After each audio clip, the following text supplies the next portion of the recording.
ધાનપુર તાલુકામાં ગુજરાત કોંગ્રેસની જન આક્રોશ યાત્રાનું જોરદાર સ્વાગત.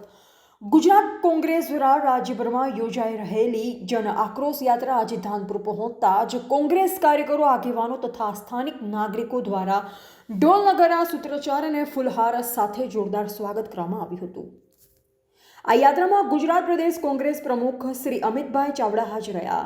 તેમણે પોતાના ઉગ્ર સંબોધનમાં રાજ્યની ભાજપ સરકાર સામે ભ્રષ્ટાચાર, મોંઘવારી અને બેરોજગારી મુદ્દે તીખા પ્રહાર કર્યા. અમિતભાઈ ચાવડાએ જણાવ્યું કે આ જન આક્રોશ યાત્રા કોઈ રાજકીય દેખાવ નથી, પરંતુ જનતાની પીડાનો અવાજ છે. રાજ્યમાં વ્યાપક ભ્રષ્ટાચાર, આસમાને પહોંચેલી મોંઘવારી અને ખાસ કરી આદિવાસી વિસ્તારોમાં શિક્ષિત યુવાનો બેરોજગાર બની ભટકી રહ્યા છે. સરકાર પાસે આ તમામ પ્રશ્નોના જવાબ નથી.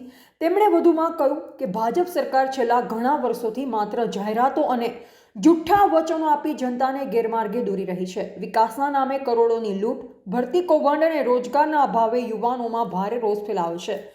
જન આક્રોશ યાત્રા દરમિયાન કોંગ્રેસ કાર્યકરો દ્વારા ભ્રષ્ટાચાર બંધ કરો, બેરોજગાર યુવાનોને ન્યાય આપો, મોંઘવારી ઘટાડો જેવા સૂત્રોચ્ચારોથી ધાનપુર વિસ્તાર ગુંજી ઉઠ્યો.